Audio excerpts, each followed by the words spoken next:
de Atos. A gente está usando esse material, essa literatura aqui, a série Novo Testamento, que é da editora Cristã Evangélica, que narra a fundação da igreja primitiva, os primeiros 30 anos registrados ali no livro de Atos, que são os atos dos apóstolos, mas realizados pelo Espírito Santo através das suas vidas, ok?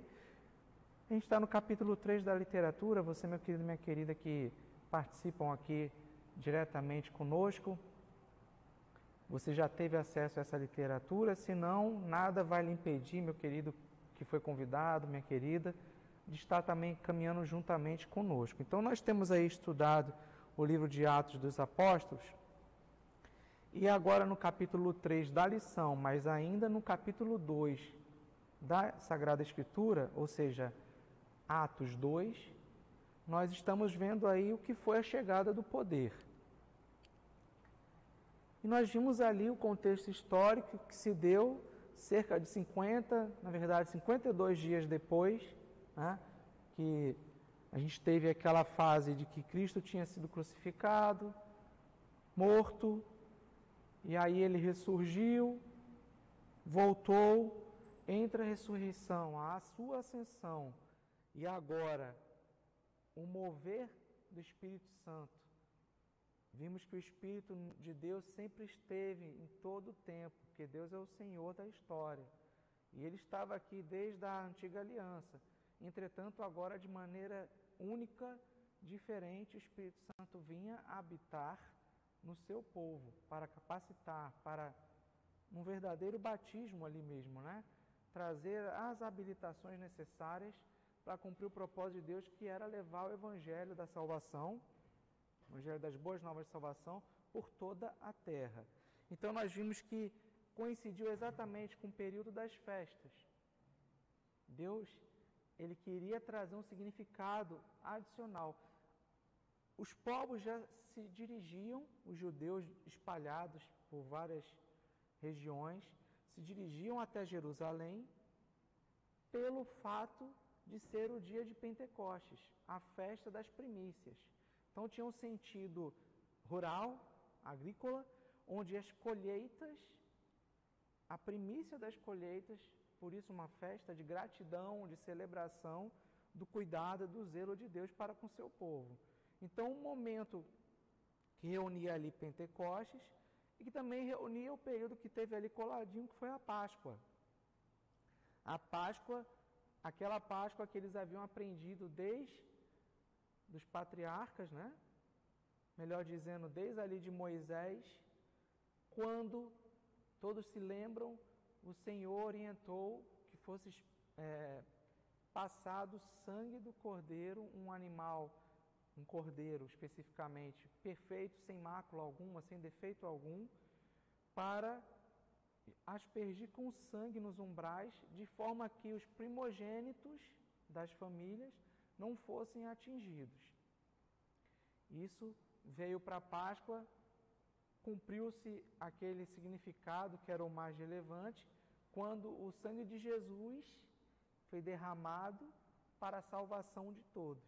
Então não precisava mais de um cordeiro, um animal, mas sim o próprio Cordeiro de Deus que tira o pecado do mundo, conforme as Escrituras descrevem. Era esse período de festas, festas de Pentecostes e festa também que a gente tinha acabado de ver da Páscoa. Então fechava uma semana que era a semana das semanas, a semana mais importante, conforme está descrito lá em Levítico 23, de 15 a 44, nós vimos isso na última semana, quando você tem, após a oferta dos molhos colhidos, e durante a festa dos pães asmos. Os pães asmos, vocês também estão lembrados, toda a relevância também tem a ver com a Páscoa, o pão que era sem fermento, portanto um pão que não tem o sabor que você aí come no seu pãozinho hoje, mas era um pão que trazia alguma amargura, algum sentido diferente para mostrar não o que a Páscoa de hoje para muita gente é, né? Chocolate, né? Coelhinho. O chocolate traz uma doçura, a não sei que você pegue e saboreie o mais amargo do chocolate. Mas era a amargura da necessidade de um pão ser partido, o pão da vida, que é Jesus Cristo. Deus entregou o seu único Filho, para que todo aquele que nele crê não pereça, mas tenha vida eterna. A gente viu aí que tinha 4 perspectivas a nossa leitura, conforme as Escrituras ensinam sobre Pentecostes, então a gente já rememorou parte quando a gente falou do significado lá, né, da antiga aliança, mas a gente pode dizer que foi o ato final antes da segunda vinda de Cristo. Então Pentecostes estava ali inaugurando a origem da igreja de Jesus Cristo. Nossa origem está ali. Amém? E desde aquele dia, por isso Pedro fala em seu discurso que nós estamos vivendo os últimos dias. Porque desde então a contagem regressiva para a volta de Cristo Jesus foi dada. Então, a perspectiva de que é o ato final antes da segunda vinda de Cristo, isso também dava o sentido de urgência da igreja primitiva. Eles viviam como se o Senhor Jesus pudesse voltar a qualquer momento. Daí o sentido de comunidade, o sentido de urgência, que, diga-se de passagem, precisa ser o mesmo sentido nas nossas vidas nos dias de hoje. Parece que por vezes nós temos aí esquecido disso. Às vezes até simplesmente, consciente ou inconscientemente, vivendo como se Jesus não voltaria. Ele voltará. Ali os apóstolos foram habilitados, capacitados, como nós dissemos, os irmãos acompanharam comigo a leitura e também o vídeo, a manifestação de Deus ali entre os cerca de 120 discípulos que estavam reunidos ali no cenáculo.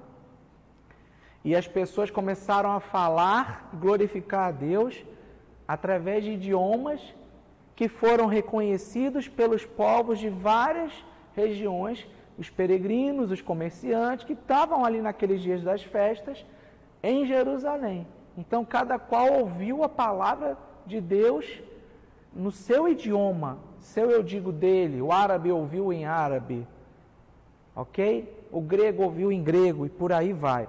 Vimos também que se inaugurou ali a nova era do Espírito Santo. E foi o primeiro reavivamento. Vamos nos lembrar que os discípulos estavam ali já há algum tempo aguardando a chegada do Consolador, do Auxiliador. Na perspectiva deles, alguns até pudessem talvez estar aí achando que a coisa estava demorando. Mas o que é que eles faziam? E nós vimos que é uma característica importante, que é a mesma que precisa estar na nossa igreja hoje, a igreja de Cristo Jesus. Perseverança, oração, fé, oração, prática. Então, eles estavam reunidos e exatamente quando oravam, o Espírito Santo de Deus veio sobre suas vidas. E aí é descrito como semelhantemente a línguas de fogo. O fogo, como no Antigo Testamento a gente já viu, representa a presença de Deus, a sua santidade, a sua pureza, e isso mostrava ali que eles estavam sendo exatamente purificados,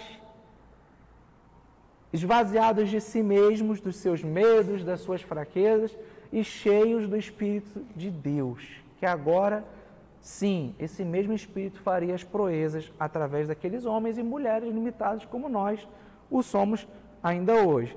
Então teve o significado agrícola, a gente já falou, o significado histórico, 52 dias após a Páscoa. A gente viu que foram percebidos 3 fenômenos que jamais houve essa convergência ali de fenômenos num só evento, e isso exatamente para convergir com o que estava na palavra. Então foi ouvido juntamente com o vento um som fantástico, houve a visão e houve uma voz estranha. Está lá em Atos 2, do verso 1 a 2, o nosso texto base, que diz assim: ao cumprir o dia de Pentecostes, estavam todos reunidos no mesmo lugar. De repente veio do céu um som como de um vento impetuoso e encheu toda a casa onde estavam sentados.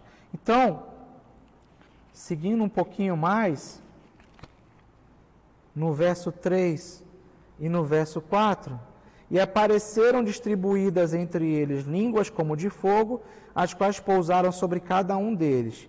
Todos ficaram cheios do Espírito Santo e começaram a falar em outras línguas, segundo o Espírito lhes concedia que falassem. O Espírito que deu a habilitação, a ferramenta, a capacidade, ok? E isso era para que outros povos ali contemplassem a majestade, a soberania, a glória de Deus, mas que também lhes fosse chamada a atenção para algo que jamais eles haviam vivenciado, ok? Então a gente chegou e pausou naquele ponto, e hoje daqui em diante, eu creio que em mais 15, 16, talvez 17 minutos, a gente vai estar concluindo o capítulo 3 da nossa lição. Então anote, você precisa fazer as propostas que estão na lição, na sua revista. Você precisa fazer a leitura devocional conforme ali está colocado. A propósito, eu havia encaminhado já há cerca de 2 semanas uma tarefinha onde vocês precisariam correlacionar, de um lado, o que é a igreja primitiva, aquela igreja ali em Atos, fazia, e do outro lado, o que a gente aprende com isso para a nossa caminhada nos dias de hoje e até a volta de Cristo Jesus. Então, em Atos 2, agora, de 14 a 41,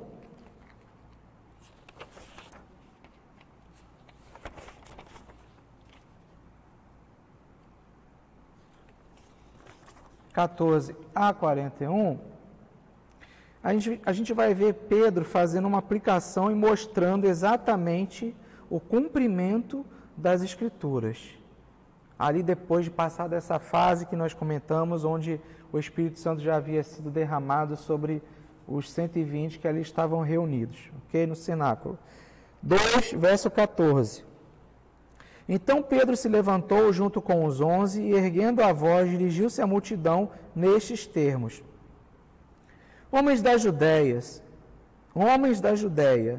ou seja, Israel e outros povos também, e todos vocês que moram em Jerusalém, tomem conhecimento disto e prestem atenção no que vou dizer. Porque havia um burburinho onde se acusava, os escarnecedores acusavam os discípulos de Jesus de estarem bêbados. Estes homens não estão bêbados, como vocês estão pensando, porque são apenas 9 horas da manhã, mais ou menos esse horário que a gente está agora, né? Mas o que está acontecendo é o que foi dito por meio do profeta Joel. Verso 17, ele faz a leitura das Escrituras. Conforme vocês podem ver, eram homens simples, humildes, comuns como nós hoje, porém conheciam a palavra. E agora, movido pelo Espírito Santo, o Espírito Santo apontava para onde? Para a palavra. E aquilo que encheu o coração de Pedro era o que saía da sua boca. E ele falou acerca do cumprimento da profecia. 17. E acontecerá nos últimos dias, diz Deus, que derramarei o meu Espírito sobre toda a humanidade.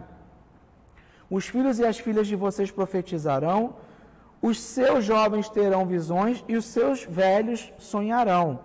Até sobre os meus servos e sobre as minhas servas derramarei o meu Espírito naqueles dias, e profetizarão. Mostrarei prodígios em cima no céu e sinais embaixo na terra, sangue, fogo e nuvens de fumaça. O sol se transformará em trevas e a lua em sangue, antes que venha o grande e glorioso dia do Senhor, e acontecerá que todo aquele que invocar o nome do Senhor será salvo. Então a gente observa aqui que parte dessa profecia já foi cumprida e há uma outra parte ainda que afeta exatamente Israel. Fenômenos que são descritos aqui e que certamente ocorrerão. Deus não é homem para que minta. E tudo o que ele prometeu nas Escrituras nós temos visto, ouvido e acompanhado até hoje. Ou seja, o que Joel profetizou, Joel viveu cerca de 800 anos antes de Cristo, salvo engano meu.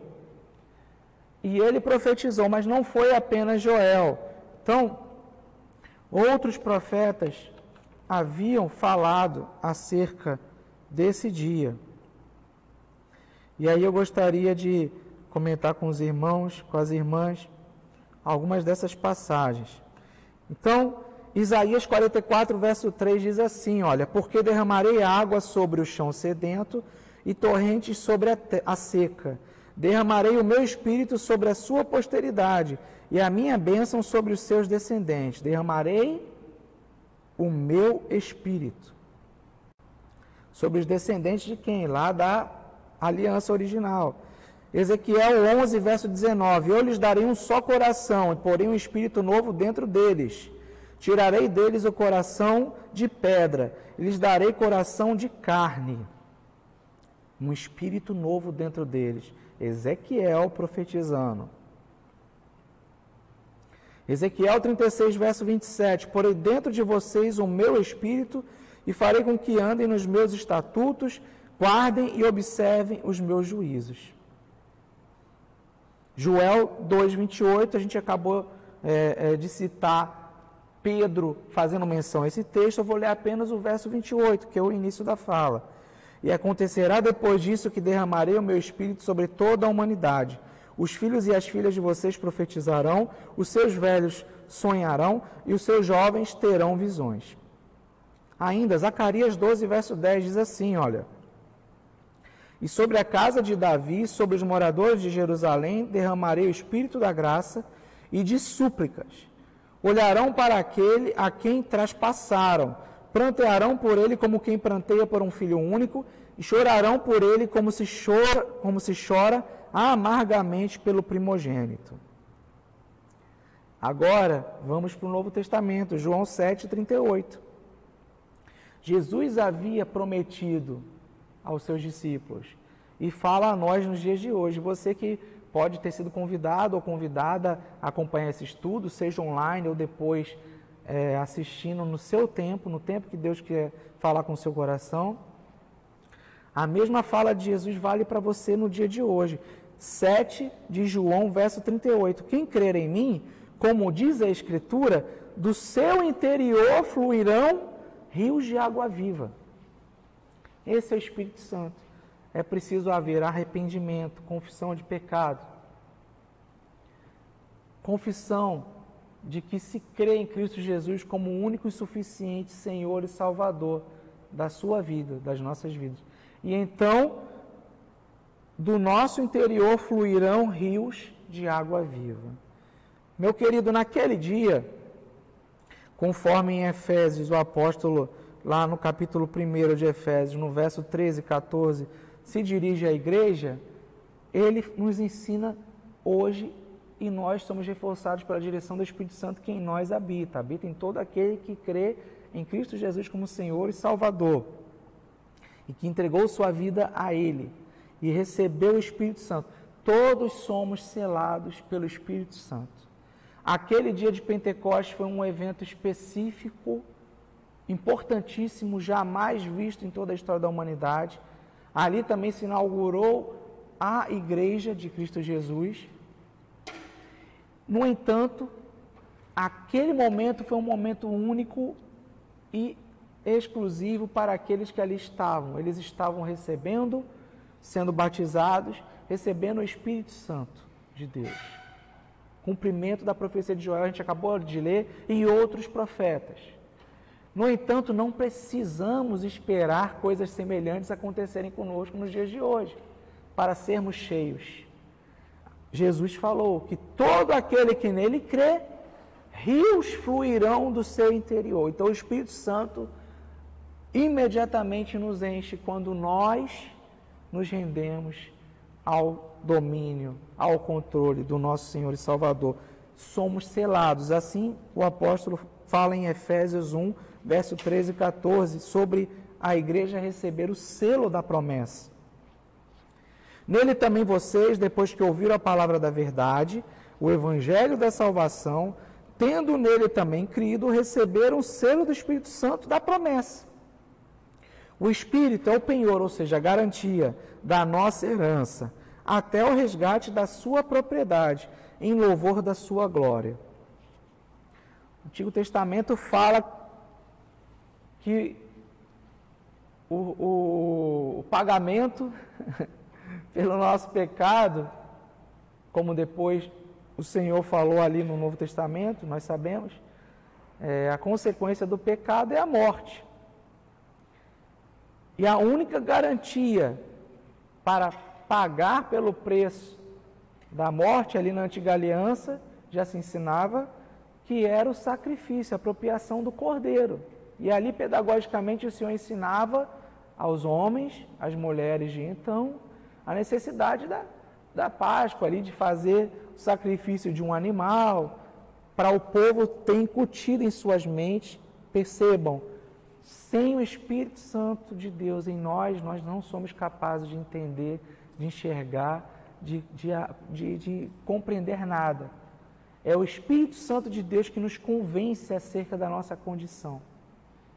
Então agora, Jesus Cristo, o Cordeiro de Deus que tira o pecado do mundo, mesmo sem ser pecador, Ele era o intermediário necessário e definitivo para que os nossos pecados fossem perdoados e assim recebêssemos na condição de hoje. Para nós isso ainda vale. Você que ainda não tem Jesus como seu Senhor e Salvador, não hesite, arrependa-se, entregue-se ao Senhor, Ele te encherá com o seu Santo Espírito, com o Consolador.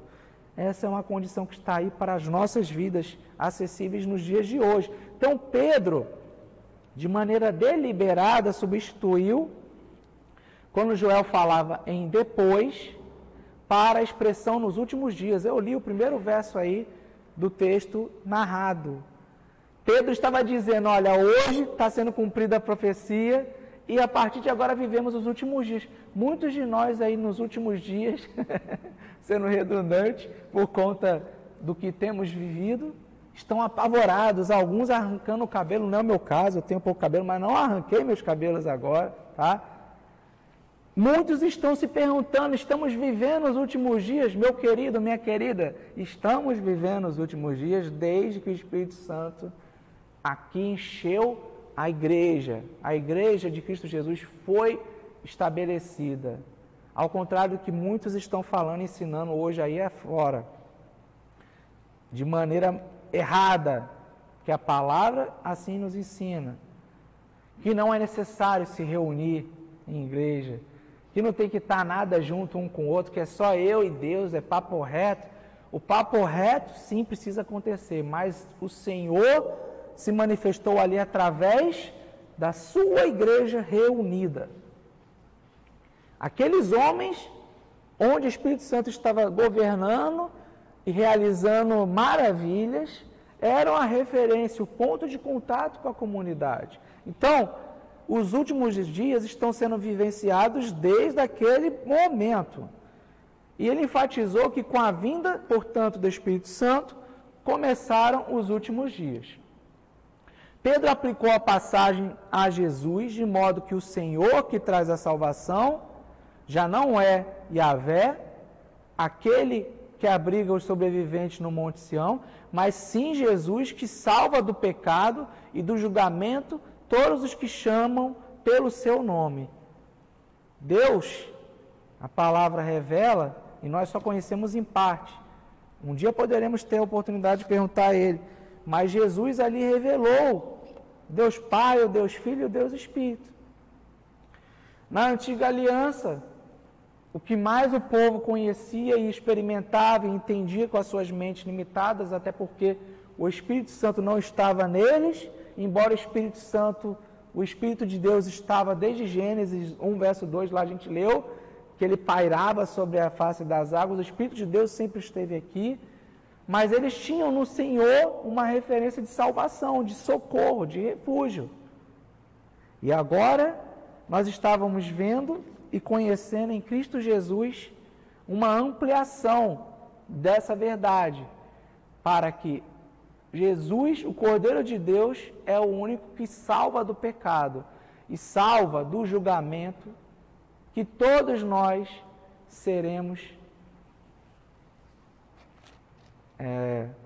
passaremos.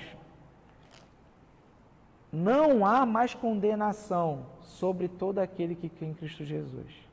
Pelos nossos pecados, nós mesmos somos condenados. Por isso que o Senhor também ensinou que o salário do pecado é a morte.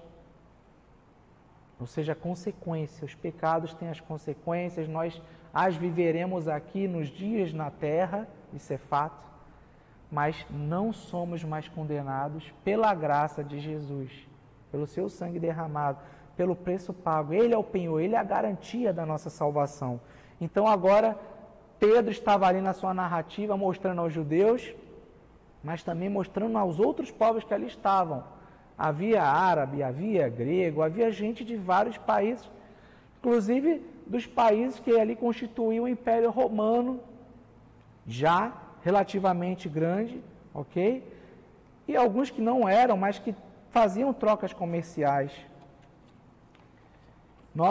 Notemos, amados, que os servos do Senhor ali estavam na praça, próximo ao templo, estavam ali convivendo com as pessoas. Essa é uma outra informação importante. Eles se reuniam nas casas, eles conviviam ali como igreja, oravam, perseveravam, mas também testemunhavam na praça, testemunhavam no banco da época, nas escolas, nos supermercados, também nos grupos de WhatsApp daquela época. Será que nós temos feito isso ou temos investido muito tempo em diversão, entretenimento, brincadeira, ou até trocas de outras informações que até apavoram as pessoas, quando na verdade nós temos a palavra da esperança, das boas novas de salvação.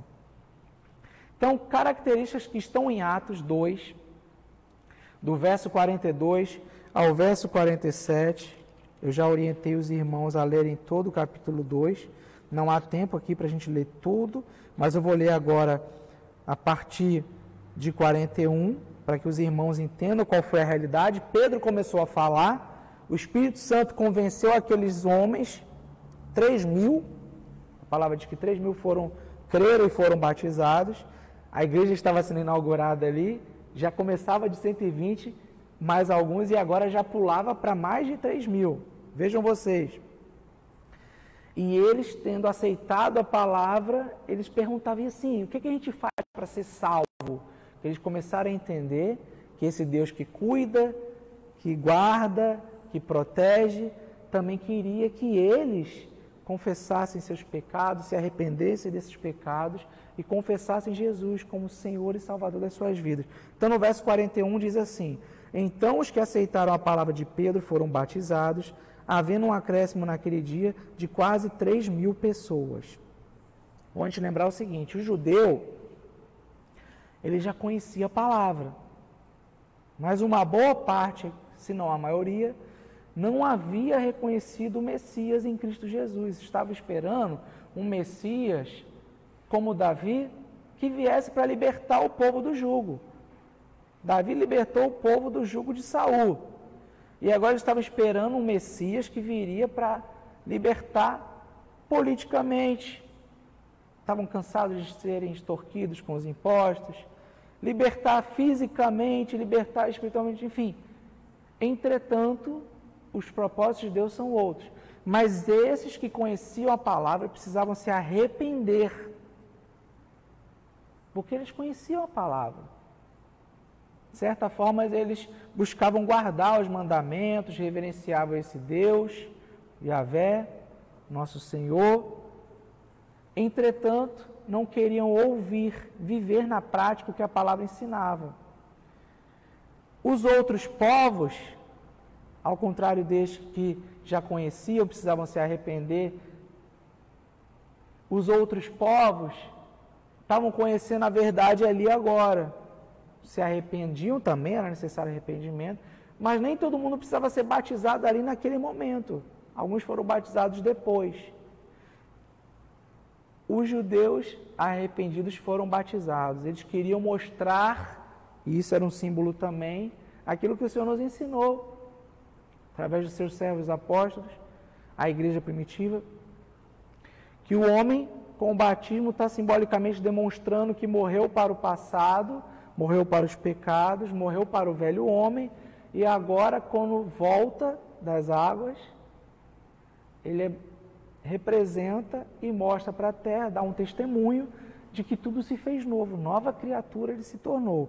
Então, nem todo mundo foi batizado ali imediatamente, tá? É bom a gente lembrar disso, mas a palavra de Pedro foi ouvida, aceita e foram batizados, havendo um acréscimo naquele dia de quase 3.000 pessoas. Aí sim, não basta crer, confessar, ser batizado, mas é preciso perseverar. E aí, 42, verso 42 diz: e perseveravam na doutrina dos apóstolos, e na comunhão, no partir do pão, nas orações. Em cada alma havia temor, e muitos prodígios e sinais eram feitos por meio dos apóstolos. Então, perseveraram na doutrina, os ensinamentos de Jesus, na comunhão, estavam juntos uns com os outros, e é isso que nós estamos fazendo agora, virtualmente, mas precisamos estar e manter a comunhão entre nós, e certamente de cada um de nós com Deus, mas entre nós também com Deus, que se alegra, se compraz em estar conosco, e Ele está aqui agora, eu creio. Todos os que criam estavam juntos e tinham tudo em comum, vendiam as suas propriedades e bens, distribuindo o produto entre todos, à medida que alguém tinha necessidade.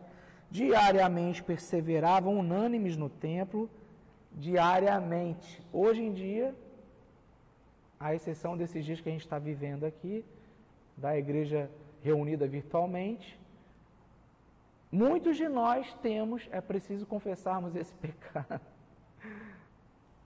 contestado a necessidade de nos reunirmos no templo. Vejam vocês, eles se reuniam diariamente. A gente tem dificuldade para reunir um dia na semana, que é o dia do Senhor. Alguns ficam negociando, se eu vou de manhã, não vou à noite. Se eu vou à noite, não vou de manhã. Ah, se eu fui numa atividade que a igreja fez no sábado, então não volto no domingo. Meu querido, minha querida, eles se reuniam, perseveravam unânimes no templo. Partiam pão de casa em casa e tomavam as suas refeições com alegria e singeleza de coração, louvando a Deus e contando com a simpatia de todo o povo. Enquanto isso, o Senhor lhes acrescentava dia a dia os que iam sendo salvos. Então, é o Espírito Santo de Deus que age. E que características? Agora você pode concluir aquela tarefa que você fez. Veja aí se você acertou, se você errou, faça agora. A igreja de Atos é uma igreja que gosta de aprender. Tinha um prazer. Me pergunto, e peço a Deus para que não me deixe cair, sou falho, sou pecador, caio em muitas coisas, é certo. Mas eu não negligencio o estudo da palavra, e eu acho que é muito importante, é fundamental nós aprendemos na palavra, porque é nela que nós vamos conferir o que se ensina, o que se fala por aí. Principalmente hoje, aí tendo o advento da internet, dos youtubers, todo mundo agora acha que pode falar e sai falando e cometendo atrocidades contra a palavra de Deus. Cuidado! Se nós não estivermos fundamentados na palavra, perseverando nos estudos, nos ensinos, nós estamos perdidos.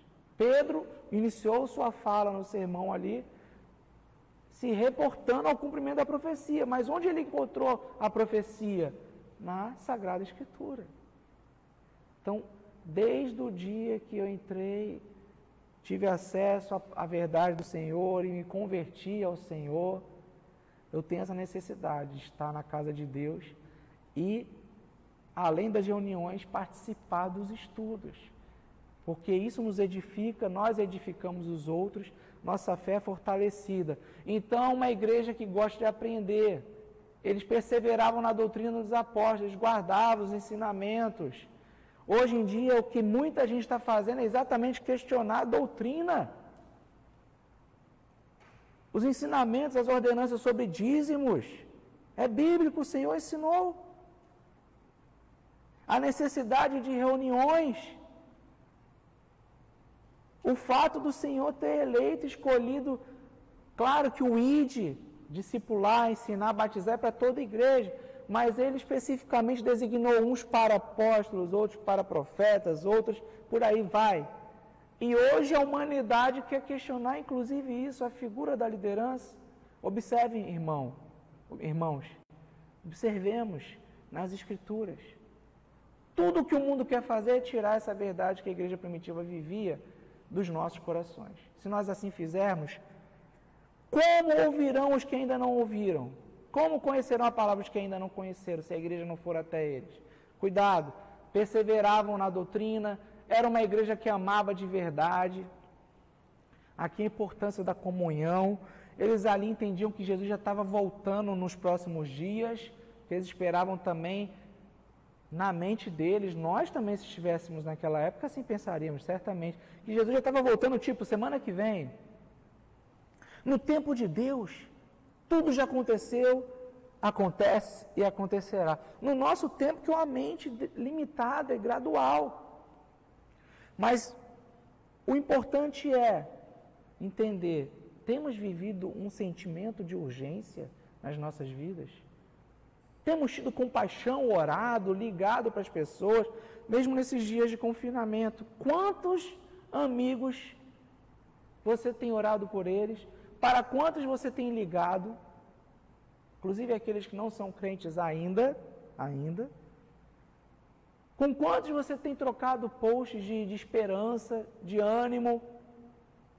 Quantos familiares?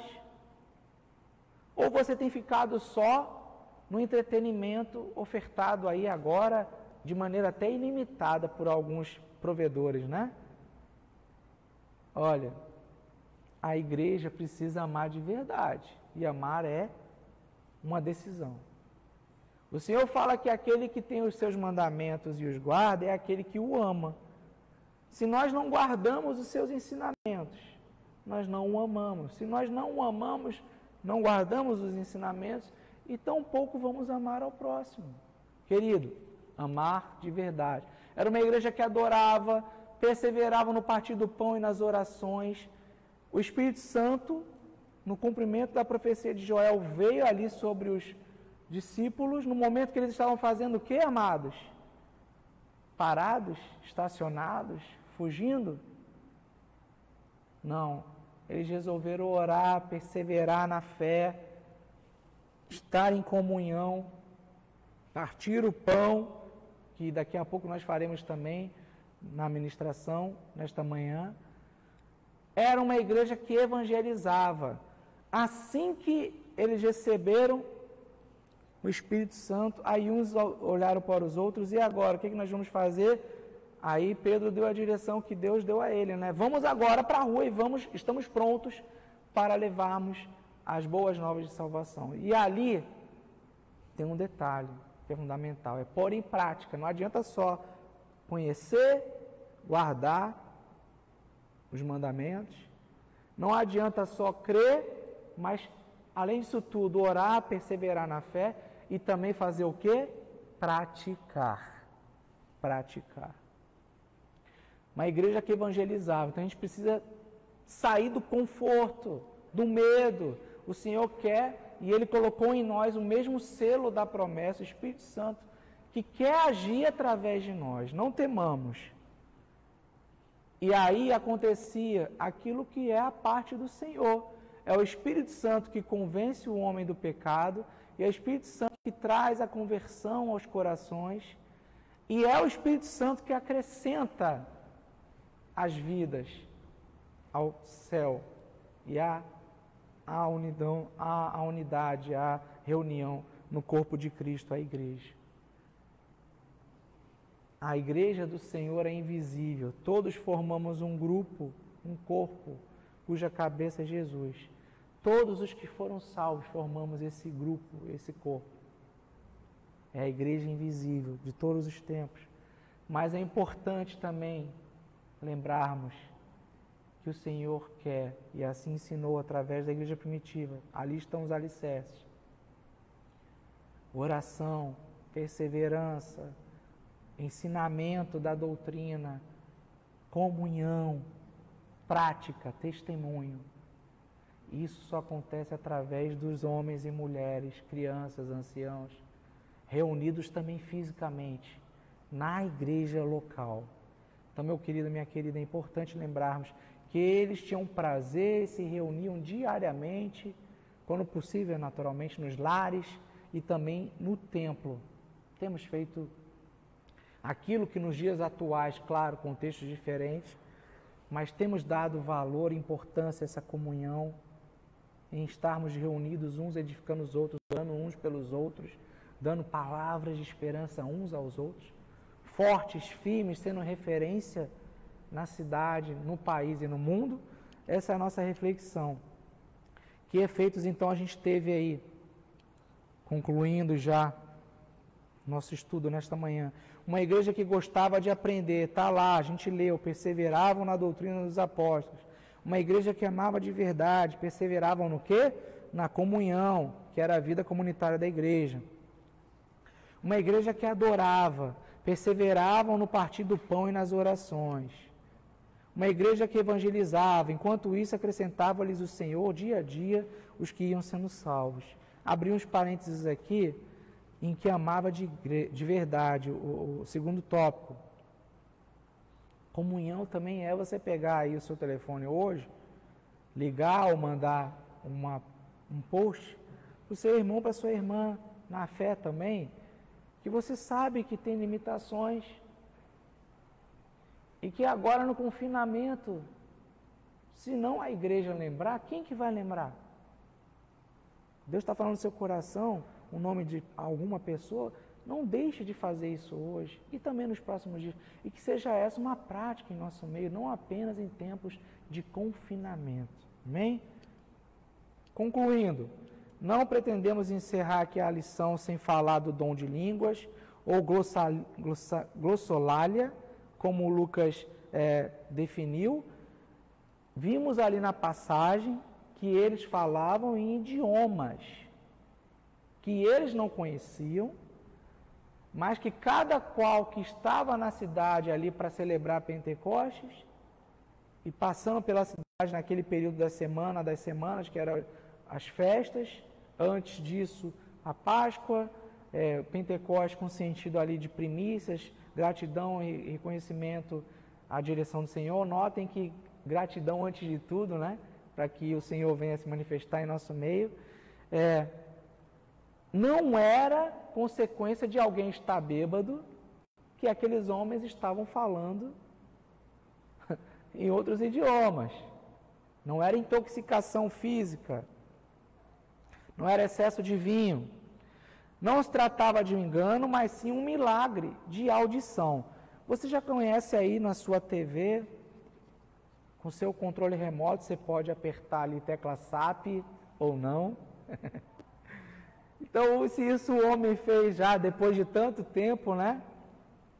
Hoje nós temos ferramentas como o Google Tradutor e outros aplicativos aí, alguns até traduzindo na hora e falando, como faz um GPS da vida aí.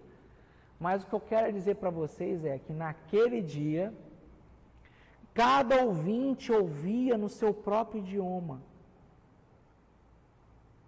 Naquela época a gente conhece os idiomas que eram falados, inclusive Jesus falou o grego, os discípulos falavam o grego, o aramaico era falado ali também, né?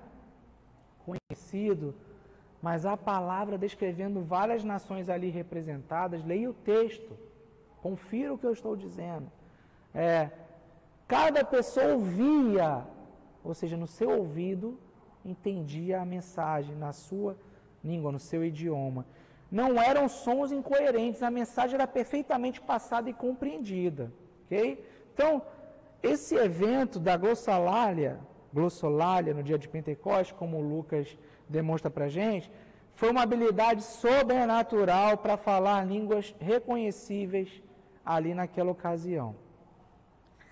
Depois, os apóstolos vão ensinar, Paulo também, a gente vai poder compartilhar eventualmente, que os dons das línguas existem, assim como outros dons, são importantes. Mas quando há línguas, precisa haver interpretação. E o maior dos dons ali, se nós pudermos fazer uma analogia entre as línguas e a profecia, é a profecia. Então, nós todos profetizamos. O que é profetizar? Levar a verdade, declarar a palavra de salvação, declarar a vida sobre aqueles que ouvem. A profecia não precisa ali, dessa forma, ser interpretada. A palavra foi revelada. Claro que cremos que o Senhor fala hoje ainda, através de sonhos, visões, pessoas, mas que tudo isso seja somente para a glória, a manifestação da glória do nosso Deus. Que não seja para a vaidade própria, individual, ou alguém imaginar que tem mais ou menos dom que o outro. Porque se isso for percebido pelo Senhor, Ele não agirá no nosso meio. Digo, no meio da igreja dos dias de hoje.